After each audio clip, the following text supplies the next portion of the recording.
ως μέλος μιας ισχυρής οικογένειας 27 κρατών και σχεδόν μισού δισεκατομμυρίου πολιτών έχει ακόμη δυνατότερη φωνή, διευρύνοντας περισσότερο το διπλωματικό της αποτύπωμα. Αυτό είναι ένα σημαντικό πλεονέκτημα για όλα τα κράτη-μέλη της Ευρωπαϊκής Ένωσης και ειδικότερα για μια μικρή και υποκατοχή χώρα όπως η Κύπρος. Μια χώρα υποκατοχή που ενώ προοδεύει και προχωρεί, την ίδια στιγμή παλεύει συνεχώς για την ασφάλεια, για την ειρήνη, για την επανένωση. Την ίδια στιγμή, ως κράτος μέλος της Ευρωπαϊκής Ένωσης, καταφέραμε να ξεπεράσουμε σοβαρές κρίσεις και να αντιμετωπίσουμε με επιτυχία πολλές προκλήσεις, όπως για παράδειγμα την οικονομική κρίση της προηγούμενης δεκαετίας και πιο πρόσφατα την πανδημία του κορονοϊού. Ας αναλογιστούμε πόσο πιο δύσκολο θα ήταν για την Κυπριακή Δημοκρατία να αντιμετωπίσει αυτές τις κρίσεις αν δεν ήμασταν κράτος μέλος της Ευρωπαϊκής Ένωσης. Μαζί λοιπόν και ενωμένοι αντιμετωπίζουμε και σειρά γεωπολιτικών προκλήσεων που άμεσα ή έμμεσα επηρεάζουν την Ένωσή μας. Και είναι ακριβώς μέσα από αυτή τη συλλογιστική, μέσα σε αυτό το πλαίσιο που παρέχουμε και την αταλάντευτη πολιτική, οικονομική και ανθρωπιστική στήριξή μας στην Ουκρανία, υπερασπιζόμενη την κυριαρχία, την ανεξαρτησία και την εδαφική της ακεραιότητα. Μια πολιτική που, όπως επανειλημμένα έχω επισημάνει, θα συνεχίσει και θα ενισχυθεί κατά τη διάρκεια της Προεδρίας μας, γιατί πολύ απλά η Κύπρος, πολύ απλά όλοι εμείς εδώ γνωρίζουμε από πρώτο χέρι τι σημαίνει εισβολή και κατοχή, τι σημαίνει πρόσφυγες, αγνοούμενοι, καταπάτηση βασικών ανθρωπίνων δικαιωμάτων. Κυρίες και κύριοι, η αρχαία ελληνική φράση «ισχύς εν τη ενώση» αποτυπώνει με την λιτότητα και την ακρίβειά της την πεπτουσία της Ένωσής μας. Ως κράτη-μέλη, μόνο αν είμαστε μαζί, ενωμένοι στην πολυμορφία μας, μοιραζόμενοι κοινές αρχές και αξίες, μπορούμε όχι απλά να επιβιώσουμε, αλλά και να γίνουμε πρωταγωνιστές στο σημερινό διεθνές περιβάλλον, όπως ακριβώς μας αξίζει. Εξάλλου, η πληθώρα και η περιπλοκότητα των προκλήσεων αναδεικνύουν σαφώς την ανάγκη για περισσότερη και ισχυρότερη Ευρώπη.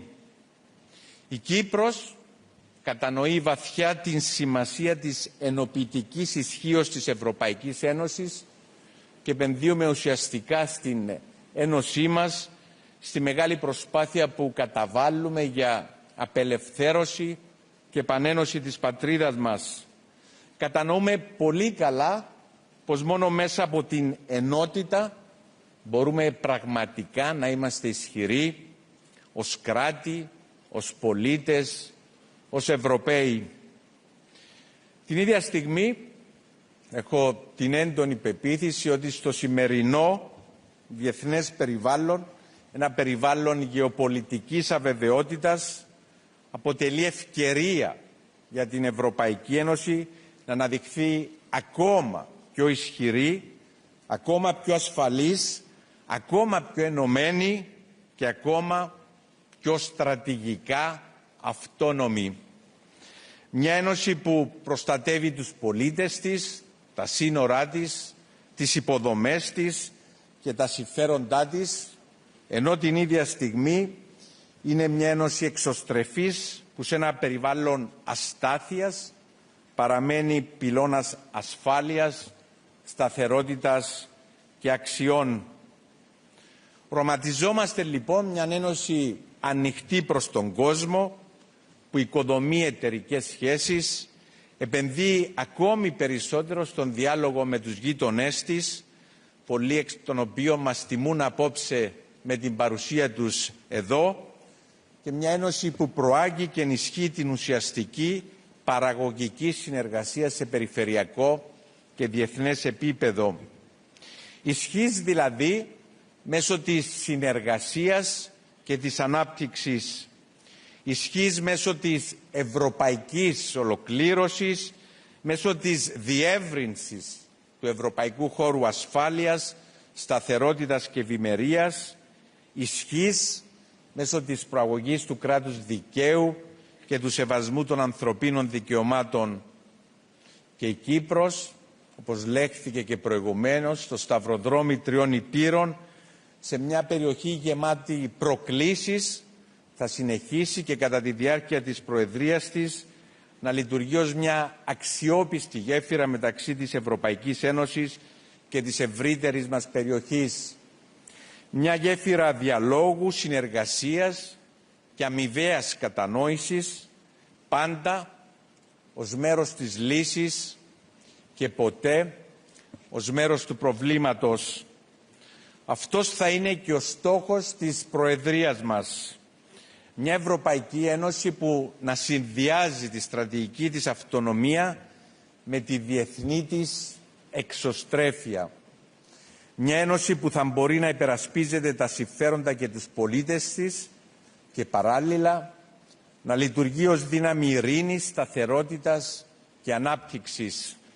Μια Ένωση που να στηρίζει με τόλμη την πολυμέρεια αλλά και το διεθνές δίκαιο.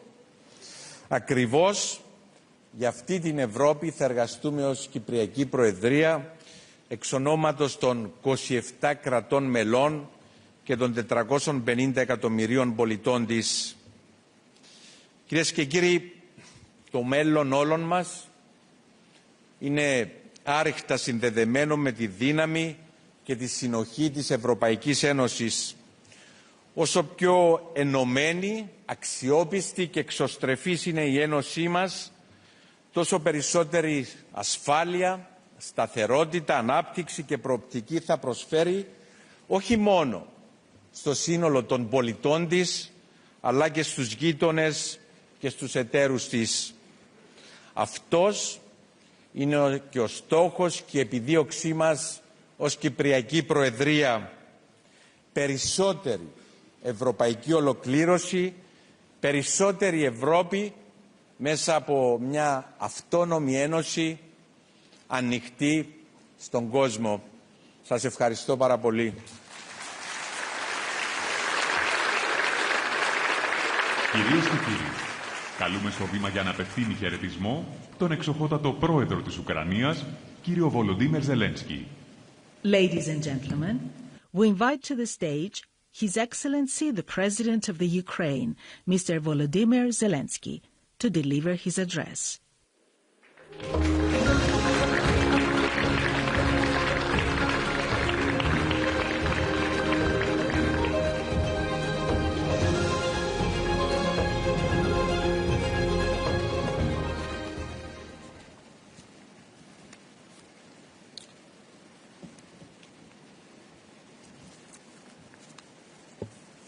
Thank you very much. Mr. President Nikos, thank you for today's visit, for an invitation and our conversation. First of all, what I want to say, we are grateful to Denmark for its presidency, and we respect its territorial integrity and sovereignty. And we appreciate the beginning of Cyprus presidency, and we respect its territorial integrity and sovereignty. We are Ukraine. Please respect our territorial integrity and sovereignty. And dear Mr. President, Nikos, Ursula, Antonio, our friends, thanks for today's meeting, dear Maya, Presidents and Excellencies, I'm glad to be here as Cyprus begins its presidency of the Council of the European Union, and this is a presidency we all expect a lot from. For Ukraine, this moment is really very, very meaningful, just as it is for Cyprus, a member state that unfortunately remains divided but committed to lasting peace and is fully equal in Europe, and a country that may be smaller in size but has an equal voice in European institutions. This says a lot about what Europe truly is, that every nation matters and every free country in Europe deserves to be part of our shared European home. And that is what makes Europe stable and peaceful.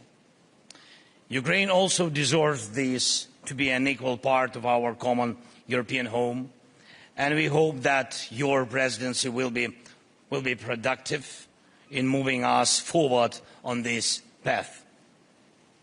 Nikos and I discussed this today. It's very important that Ukraine is among the priorities of the Cyprus presidency, and we are grateful for what the President has said, that we should aim to open negotiations classes at the same time during your presidency for both, of course, for both Ukraine and our friends Moldova, and this is a strong and positive ambition.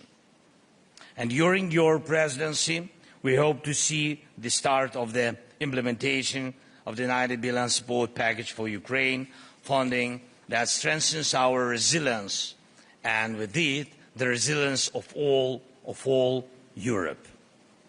And thank you again, Ursula. Thank you, Antonio. Thank you for your support. And all the European leaders for the decision, very important decision, how to save Ukraine. It means how to save Europe. We need a practical mechanism that will allow these funds to truly help Ukraine. This mechanism must be designed not to create problems, of course, but to reduce the challenges we already face. And we are doing everything required on our side in the negotiation process. And we expect that no additional or excessive demands will be placed on Ukraine. At the same time, as Cyprus begins its presidency, peace negotiations have reached a new level of intensity. We work very, very actively, Ukraine, our European partners, and of course the United States and all members of our coalition of the willing, from Canada to Japan, from the EU to Australia, and it is possible. And we sincerely hope that this war could end during your presidency. And of course, only if enough pressure is put on the aggressor. And we all understand how wars like this one, Russia's war of aggression against Ukraine, our people, our children, come to an end. And when pressure is strong enough to exhaust the source of the war, peace comes. That pressure exists now, and the EU plays a key role in maintaining it. And I thank you for your willingness to help. Sanctions on Russia, support for Ukraine, strengthening our defense together, all of this works for peace, of course. And we have discussed at the EU level, within the coalition of the willing, and in our bilateral work with Cyprus, that sanctions need to be upgraded. A new package is being prepared, and many steps are being taken to target Russia's shadow fleet, and this will work. Every dollar Russia loses is a dollar that does not fuel the aggressor. It's extremely important that we continue receiving support both for our defense and for our diplomacy equally from all parts of Europe. That's why your support matters to us. Your recent visit to Ukraine, Mr. President, and the unity we are showing now at the start of Cyprus Presidency. This year, one of the new European initiatives, very important, the SAFE programme, must also prove its effectiveness. If it succeeds, Europe will become stronger. And in many ways, this depends on your presidency, Mr. President. And we hope that together with you, with Cyprus, and with every EU country, we can work productively, of course. And I wish you a very successful presidency. I truly hope that during this month, Europe will become stronger, of course, and that people across our continent will feel that tomorrow can be safer, more stable, and better than today. And I also deeply believe that together we can help deliver one of the most important guarantees of peace and security for our nation and for the whole of Europe, Ukraine's membership in the European Union. Thank you so much.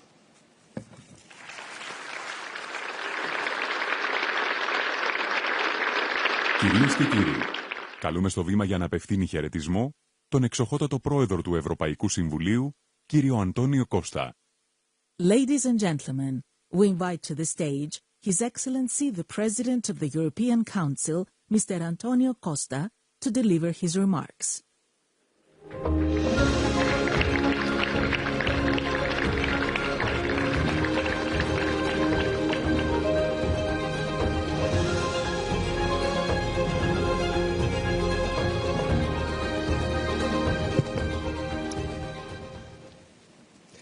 President Christolidis, dear Nikos, distinguished heads of states, dear Ursula, distinguished guests, ladies and gentlemen. It is a great pleasure to be here in Nicosia as Cyprus assumes the presidency of the Council of the European Union. Rotating presidencies always inject fresh momentum into the European Union. They ensure that each member state has the opportunity to shape the European agenda. They make the European Union stronger because it benefits from the diversity of our Union, made up of 27 unique countries with different cultures and interests, looking at the world from different points of view. I have no doubt, dear Nikos, that under your leadership we will continue to make Europe more secure, more prosperous, more engaged and more united. The motto of the Cyprus presidency could not be more timely: an autonomous Europe open to the world. Cyprus brings a unique perspective to this task. In the Mediterranean, we find the roots of our civilization. And as a Mediterranean island nation, at the crossroads of Europe, the Middle East and Africa, Cyprus understands the importance of building bridges, fostering dialogue, and working toward inclusive European solutions. Cyprus takes the helm of the Council at a very challenging moment, when the international rules-based order is under attack, undermining multilateralism, fair trade, and the fundamental principles of the United Nations Charter. Cyprus' own history of occupation and division has given it a very concrete understanding of the crucial value of international law for peace and stability among nations. Europe is not just a geographical reference. It is a community of values. Our collective strength is based on prosperous economy and increased investment in defense. Yes, but above all, it depends on the consistency with which we defend these values. That is why the European Union cannot accept violations of international law, whether in Cyprus, Latin America, Greenland, Ukraine, or Gaza. And ladies and gentlemen, on Greenland, allow me to be clear. Greenland belongs to its people. Nothing can be decided about Denmark and about Greenland without Denmark or without Greenland. They have the full support and solidarity of the European Union. Europe will remain a firm and unwavering champion of international law and multilateralism. We Europeans have learned from our own history that unilateralism is a fast track to conflict, violence, and instability. The Russian invasion of Ukraine has demonstrated this once again very clearly. A war of aggression that constitutes a gross violation of international law and principles enshrined in the United Nations Charter. The European Union's steadfast support for Ukraine represents a bold defense of those principles shared by nations around the world. That is why we will continue to fight for a just and lasting peace in Ukraine. At the last European Council, we committed to providing Ukraine with the financial resources it needs for the next 2 years. And yesterday in Paris, together with like-minded partners, we agreed on the security guarantees Ukraine needs to deter further aggression. Cyprus Presidency will also be a critical moment to continue supporting Ukraine's reconstruction and to advance decisively on the path towards European integration. This will be the best investment the European Union can make to ensure long-term peace, stability and prosperity in Europe.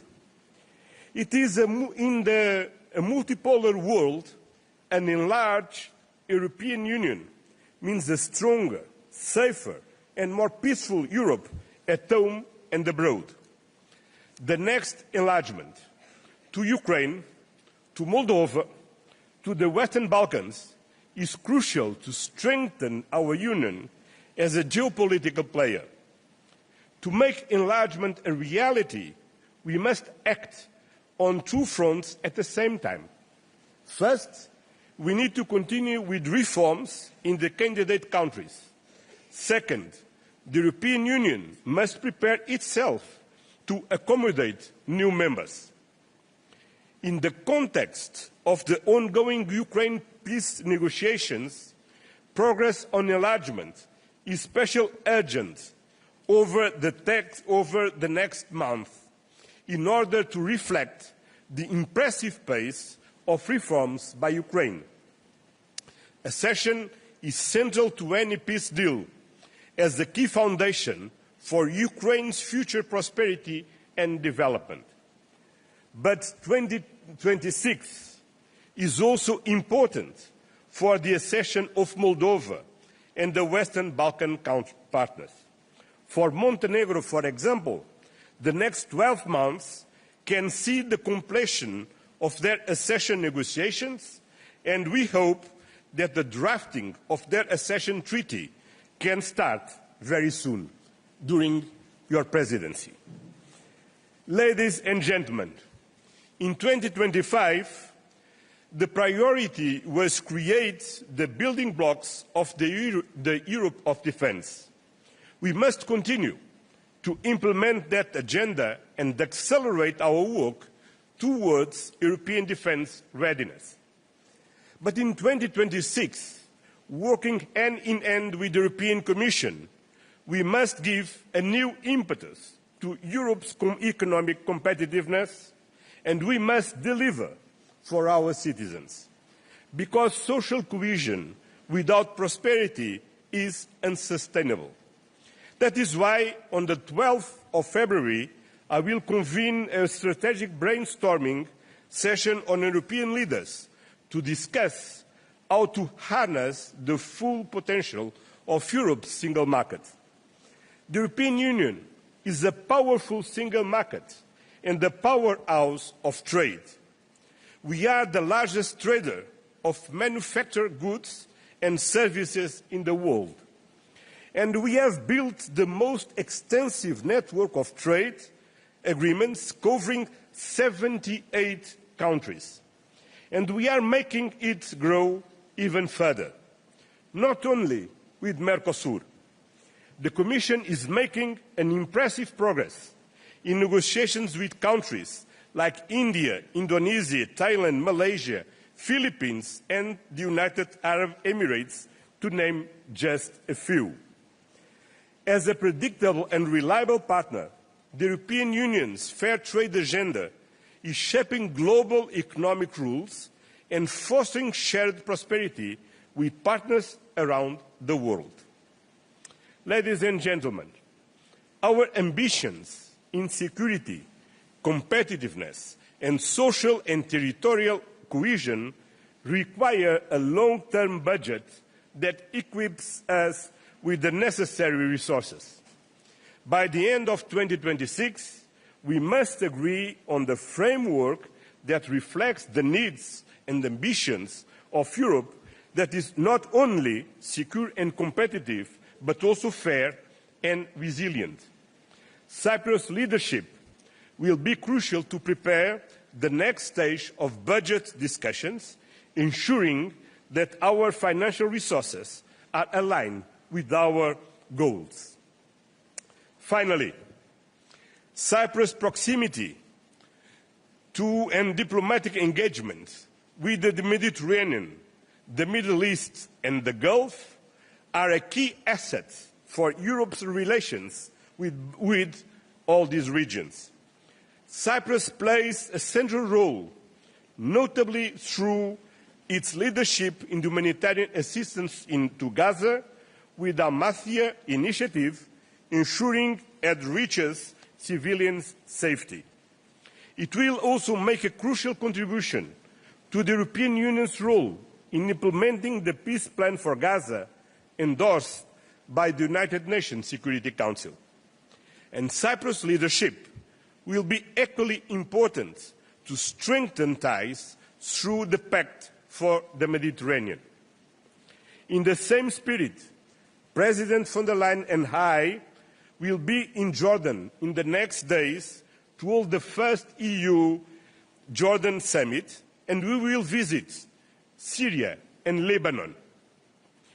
I'm looking forward to the European Union's leaders meeting with our Mediterranean partners, scheduled for April here in Cyprus. Ladies and gentlemen, the presidency of the Council is not simply about sharing meetings or drafting documents, but it is about building consensus, enabling compromise, and keeping Europe moving forward in the way that reflects the diversity of our Union and the common goals we share. Cyprus' dedication to the European cause, along with its deep understanding of the challenges we face, will enable it to fulfill this role with success and effectiveness. Together, we will ensure that our Union remains united, acting decisively for the benefits of all citizens. Thank you, and I wish the Cyprus presidency all the best in the months ahead. Good job, Nikos. Κυρίες και κύριοι, καλούμε στο βήμα για να απευθύνει χαιρετισμό την εξοχότατη πρόεδρο της Ευρωπαϊκής Επιτροπής, κυρία Ursula von der Leyen. Ladies and gentlemen, we invite to the stage Her Excellency the President of the European Commission, Ms. Ursula von der Leyen, to deliver her remarks.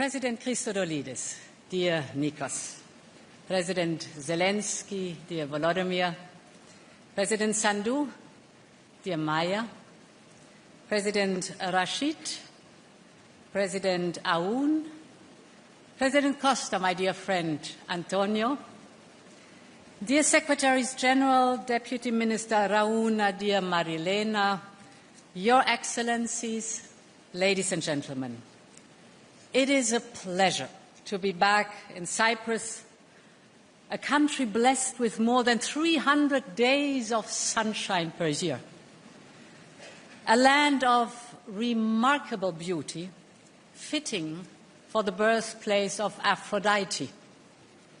Today, you are a proud European country, as we could see and hear, with a thriving economy and a society looking firmly to the future. We see it here in Nicosia, one of Europe's fastest growing centers for tech startups. Here, AI innovators are building the technologies of tomorrow in the shadows of Byzantine churches. And therefore, Cyprus captures what is best about Europe: our ability to combine tradition with innovation and to draw strength from our history as we shape the future. It is a fitting place to begin this new presidency. Dear Nikos, you said recently that Cyprus is committed to a Europe that is, and I quote, united in purpose and grounded in solidarity. These words ring so true. We see it in the leadership Cyprus has shown across the region. I saw it firsthand with you, dear Nikos, during our visit to the port of Larnaca, witnessing Cyprus' vital role in delivering humanitarian aid to Gaza. We see it in the bravery of Cypriot firefighters literally running towards the flames to save lives and homes. And with the creation of a regional firefighting hub here, Cyprus will play an even larger role in the years ahead. We see it in your experience as a frontline member state, and we see it clearly in the central priority of your presidency to build a more secure and more independent Europe. That responsibility begins in Ukraine, because Ukraine's security is Europe's security. And together we will work to deliver a just and lasting peace, my dear friend Volodymyr. And yesterday's meeting in Paris was a very significant step in this direction. And we will continue, as we've heard my friend Antonio, to advance Ukraine's and Moldova's path towards our European Union, because a free and prosperous Ukraine and a united and prosperous Moldova belong in the European Union.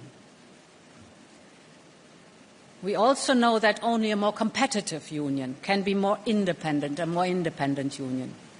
And I look forward to working with you to deliver on our competitiveness by cutting the unnecessary red tape that holds our businesses back, by completing our single market and bringing down barriers between our economies, and by advancing our savings and investment union to unlock the investment needed to finance Europe's future.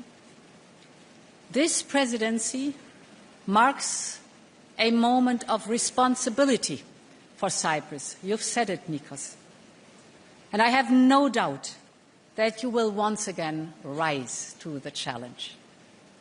Ladies and gentlemen, we meet in a country where the promise of reunification awaits to be fulfilled. Few places in the European Union understand as clearly what it means to live with the consequences of division, and at the same time to refuse to let division define the future. That is why it is so fitting that Cyprus assumes the EU presidency at this moment. The European Union itself was born from conflict. Our union is not perfect, but it is a promise. It is a promise that cooperation is stronger than confrontation. That law is stronger than force. Principles that apply not only to our European Union, but equally to Greenland. Cyprus brings to this presidency a unique moral authority. As a country at the crossroads of continents, cultures, and crises, Cyprus understands the strategic importance of peace and stability in our neighborhood, the urgency of security in an uncertain world, and the enduring value of the international law. For the European Union, a comprehensive, fair, and lasting settlement for Cyprus remains an absolute priority. And that is why I appointed former Commissioner Johannes Hahn as EU envoy for Cyprus. And that is why we will do all we can to ensure that the UN-led process succeeds, so that 2026 can bring renewed momentum towards a reunified Cyprus.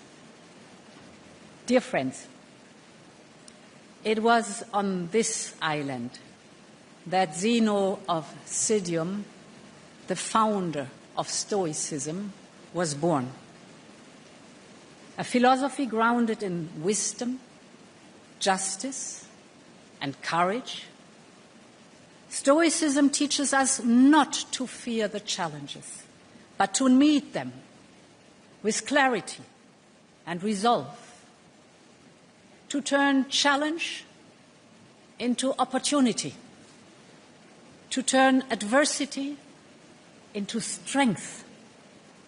And that is what Cyprus has done time and again throughout the ages. And it is what Europe must do now, together. I look forward to working closely with you in the months ahead. Congratulations to the Cypriot Council presidency, and long live Europe. Thank you so much.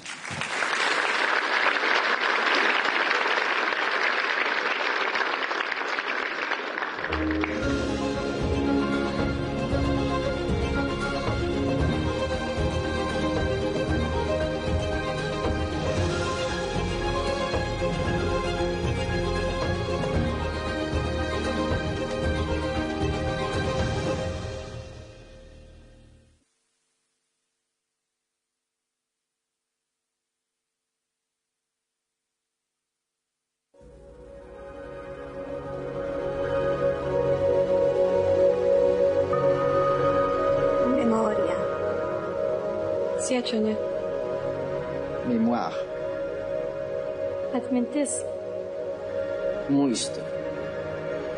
Kūrybinė. Pamять. Erinnerung. Mnimi.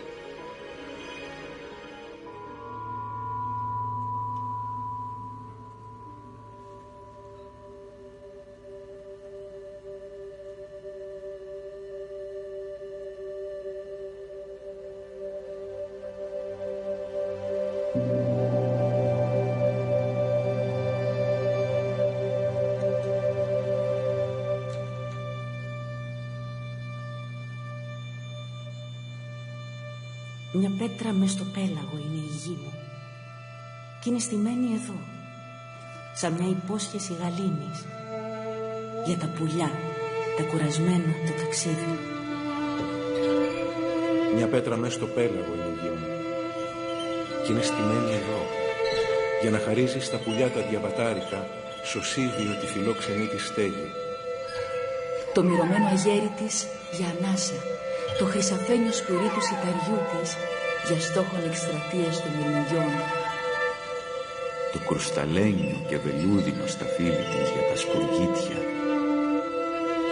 Για λογής πετούμενα που σκάβουνε τις ρόγες και μεθούν από λαιονί. Και ανθούς, λεμονανθούς, μύρια ανθοπέταλα και ροδοδάφνες και κισούς και παπαρούνες. Βράκοντες τα πλατάνια και τα πέφτα σφινωμένα μες στην αστήρευτη καρδιά της μάνας γης. Γίγαντες δέντρα που γονάτισαν τους αιώνες, καθώς περνούσαν οι ταμοί σαν σταυροφόροι με το σύνθημα του ολέθρου. Και όλα για μια ζωή ειρηνική, για τη χαρά και για το φως και για το γέλιο. Ριζώνουν, φυτρώνουνε και ανθούνε και καρπίζουν και αναπνέουν. Σ' αυτή την πέτρα, τη ρηγμένη, μεσοπέλαγα.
Η Κύπρος καθίσταται ανεξάρτητος χώρα.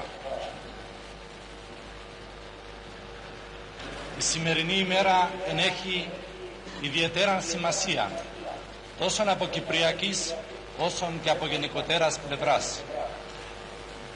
Η ανεξαρτησία της Κύπρου δεν αποτελεί μόνο ένα σταθμό στην ιστορία μας, δεν παρέχεται μόνο στον κυπριακό λαό το βασικό δικαίωμα του να δύναται ούτως να ρυθμίζει την τύχη του, αλλά τίθεται συγχρόνως ένα επιπλέον ορόσημο στην πορεία της αναπτύξεως των δημοκρατικών θεσμών και των διεθνών αρχών της ελευθερίας.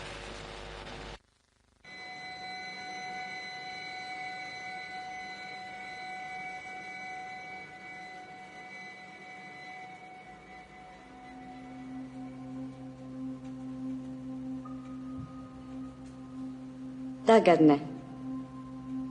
Teraźniejszość. Olevik. Presente. Present. Issa. Gegenwart. Jelen. Prítomnosť.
Αυτή η κούκλα με το κομμένο χέρι που κρεμάστηκε στο παράθυρο του κρεμισμένου σπιτιού, ποιο παιδάκι ήθελε να αποχαιρετήσει? Σε ποιο παιδάκι σύρθηκε ως το παράθυρο να ανεμίσει το χέρι και τη το κόψα?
άνθρωπε που μάχεσαι να αρπάξεις, να στιβάσεις, τη γη να κάμεις μάλιν σου, τον κόσμο να αγκαλιάσεις. Σαν έρχεσαι, χαρεύκεσαι τον κόσμο να φάεις, μα πάλι πίσω νηστικός σαν ήρθες να πάεις. 3 εν ημέρες σου που ζεις στη γην και βασιλεύκεις. Τη μια μωρών, στες 2 είσαι νιός, στες 3 γερνάς και φεύγεις.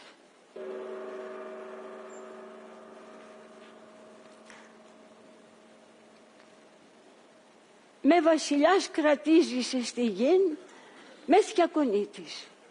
Σήμερον είσαι ζωντανός, αύριον μακαρίτης. Γιατί τα θέλεις τα πολλά και τυραννιέσαι κόμμα, αφού να μείνουν γέρημα και σου μια χούφτα χώμαν.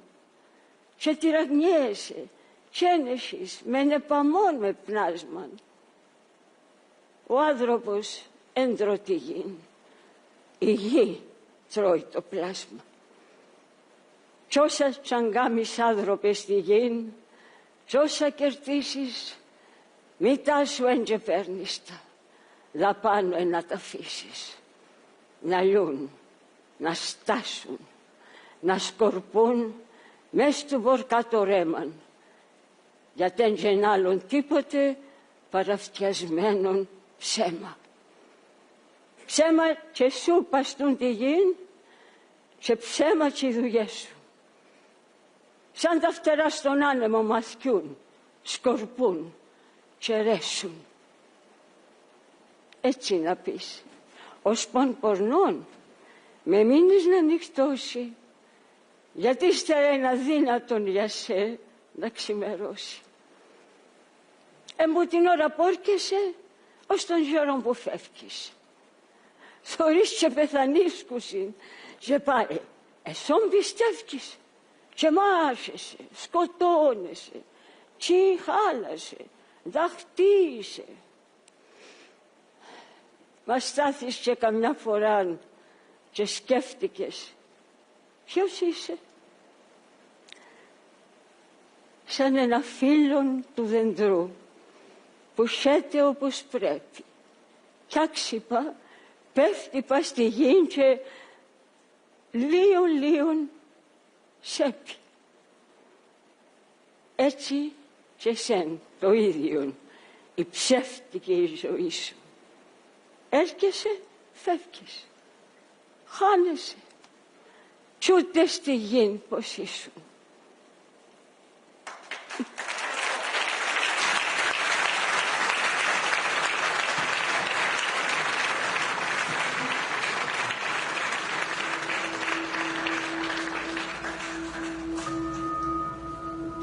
Avenir. Potom.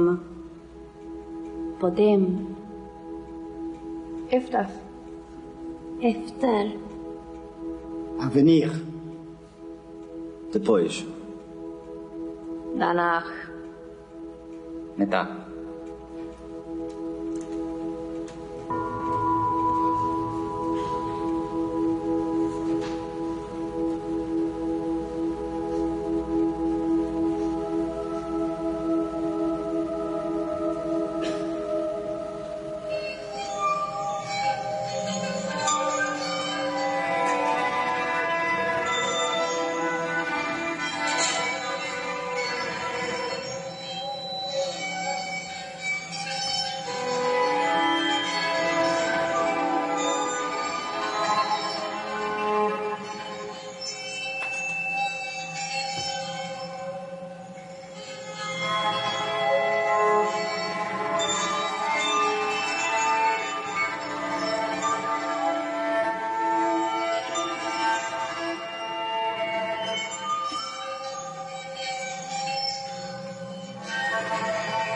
Μια πέτρα μέσα στο πέλαγο είναι η γη.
ελευθερία σκέψης, συνείδησης και θρησκείας.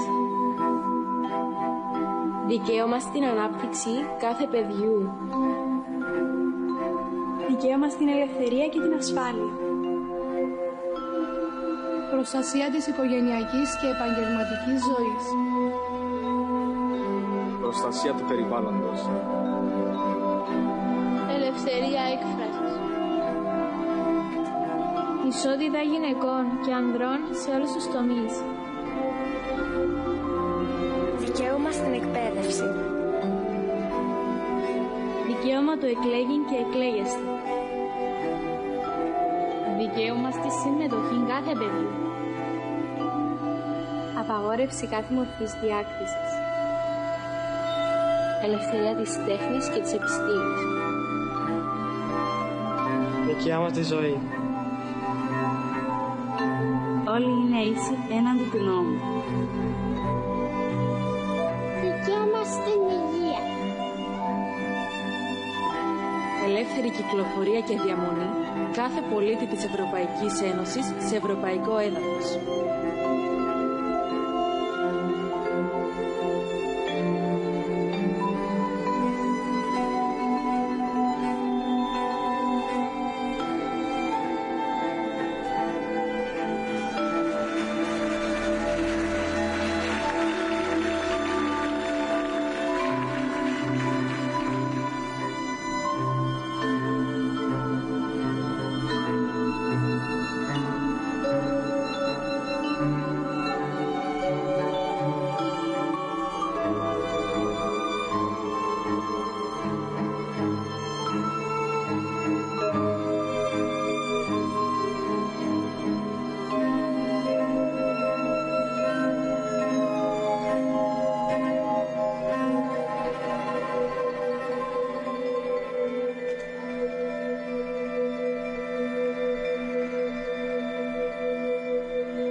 you.